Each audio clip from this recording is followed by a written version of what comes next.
The recent history the Zoomers and YGens grew up in, there is no relationship to the cultural environment in which I grew up in. In World War II, the U.S. was at war with Japan, of course, which at the time had Korea annexed as part of its country. We Koreans at the time were told we must change our names to Japanese names and must become educated as a Japanese citizen, as my parents did.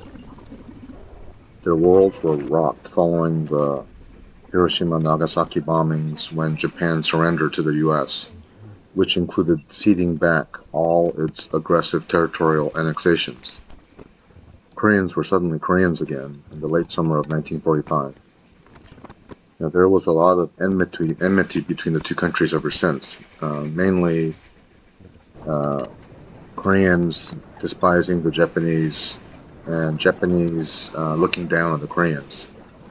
For many Koreans, it was unforgivable that they would live out the remainder of their lives trying to educate their kids to hate the Japanese just as they did. This wasn't the first time Japan had tried to annex Korea. The Imjin Wars of the 1590s was a prolonged period of time when Japan's leading warlord of the time, Hideyoshi Toyotomi, invaded Korea multiple times in an effort to grab the territory. That effort failed, unlike the 1910 annexation, which was successful for Japan for 35 years. Japan is a nation of intelligent, clever, devious people. Their national animal, the fox or inari, is an appropriate one for them, trait-wise. They were described as such by the Allied forces during World War II, but in today's political correct environment, calling Japanese devious is considered improper now. Of course, Koreans still describe them that way freely, because that is what they are. During the decades of Japanese rule, much of Korean history and artifacts were corrupted, buried, or destroyed by the Japanese in an effort, from their perspectives, to maintain the rule of law and harmony between the two formerly independent nations' people. Because the Japanese are an obsessive, clever, and extremely thorough workaholics, they did an amazingly good job at destroying or burying Korea's history over 35 years. They did such a good job that as you tour Korea today, there's very little left in good condition that reflects the over 10,000 years of cultural history that Korea substantiates. When I toured the museums of Shilla and Gyeongju, the museums of Baekje and Jeollado, and the National Museum in Seoul back in 1989 and again this time, I was saddened by how little artifacts and relics remain of Korea's history. I was shocked to find items in the museums of Japan, however, especially in Tokyo and Nara, golden relics that were amazingly preserved in far higher quality than most of the items in Korea's museums. No photographs, screams all the museum docents and guards as I tour these museums. Now I imagine that they have this policy to prevent political issues like this from exploding. But publicly it's said to be so that hordes of crowds from China do not clog the museums all day taking pictures, which is true as well. And many other museums of the world also have this no photographs policy. But again, many other museums of the world have also lifted or stolen wholesale some of the most valuable treasures of the ancient past from other nations.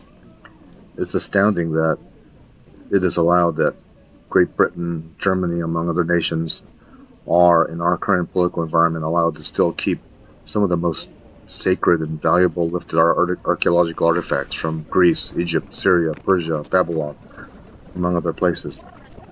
I've been to the Pergamon Museum in East Berlin, or formerly East Berlin. I've been to the British Museum, as well as, of course, the Louvre and places like that. And it's just amazing, the artifacts that they own compared to what you can see when you visit those ancient worlds nowadays. Rome being uh, not like that, but places like Egypt, Syria, they're not going to have anywhere nearly the amount of artifacts that the European nations own. Well, Japan is allowed to keep some of the best preserved artifacts of Korea this way as well. Train, I see. Their artifacts are amazingly preserved, And down. while in Korea, most of what is seen are crushed shards incompletely demolished by Japan in an effort to culturally genocide a nation older than itself, a nation which can genetically, archaeologically, and anthropologically be shown to have not only introduced but established most of Japan's dominant cultural history 2 to 3,000 years ago, if not longer. In Tokyo's National Museum, they claim an archaeological history of 42,000 years ago, yet they showed no indications as to how hominids could have suddenly arrived on Japan's islands that long ago. It's implicit that they still believe that they descended from the sun around that time, rather than having migrated across land bridges or boats across the waters from a nearby peninsula. It is this deep, unerasable hatred for a people whose nations try, to this day, to eradicate and genocide them culturally, and for the past 100 years, that flavors the relationship between Korea and Japan. I can feel and understand that this is the case as a Korean, but I can also appreciate and sympathize as to why Japan must do this. But also having been raised by parents whose families wholeheartedly embraced Japan as their new overlords during that time of annexation 100 years ago, there is still some residual sympathy in that way and a sense of fellowship with them as well. Now, my parents told me that the Japanese always treated them well and never disrespected them. Of course, many Koreans probably from not a Yangban class, were treated roughly and horribly, apparently. And I can totally believe that as well. The fact is, Japan did not literally genocide Koreans. It tried to entice them to become Japanese citizens so as to work their factories and help them fight wars against the mainland, Chinese, Southeast Asiatics, Allied forces, etc. There is a lot of commonality between us phenotypically as well as the way we think, the way we behave. There's probably a 50% overlap in appearance, such that there are many Koreans and Japanese that cannot tell each other apart. But then there are a large percentage of people whose appearances give them away as certain Japanese or certain Koreans. There actually is something to phrenology and facial physiognomy that is not all pseudoscience. If you see enough faces in your lifetime, you can more often than not tell when someone is one or the other. And AI can certainly do this, I'm sure. The Japanese are more diverse genetically than Koreans. They have a bit of Malay phenotype, which is a mixture of Negroid and Australoid phenotypes. And they also have a bit of Ainu genotype, which is a Proto-Caucasoid genotype. That's what makes Japanese different to me. I see them as foreign. I can see them as not Korean immediately. I'm sure they see me as the same. Koreans, as of this writing, still tend to have over 95% only Northeast Asiatic genotype.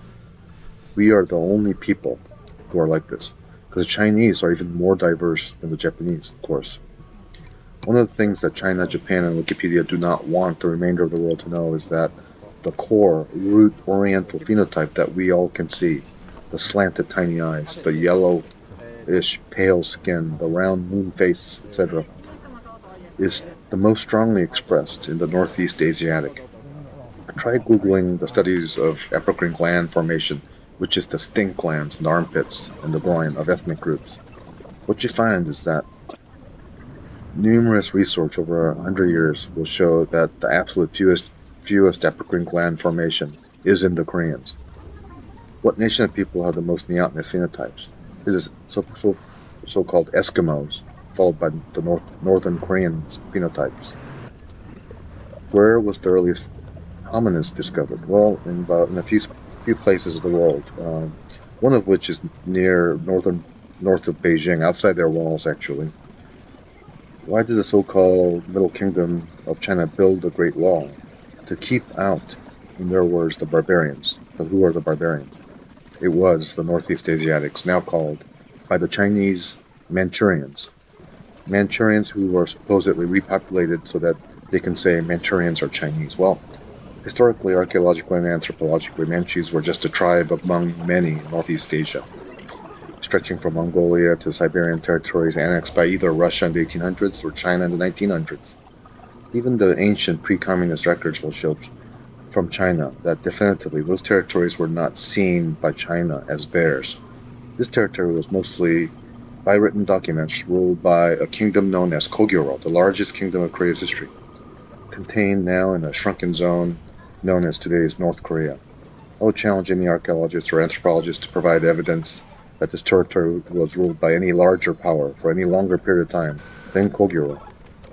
Many of the non-Kogyuran tribes that lived in this zone in Siberia were also culturally Koreans. The Palhe people, the Mohe people. Many of the Yurchin spoke Koreans and ate in the Korean way and culturally exhibited Korean phenotypes. It is by sheer voting numbers that the Chinese and the Russians and the Japanese historically established themselves on places like Wikipedia. How can you vote against them when you're but a shrimp among whales, as Koreans like to say, when you really can't take anything away from these greater powers? In this fog of history, Japan is, if not a whale, at least a whale shark compared to the shrimp that is Korea. So as a Korean, it's frustrating walking around looking at the museums, where they describe their early history as their own and give no credit, give no sympathy, and give no ground to the fact that they come from another peninsula.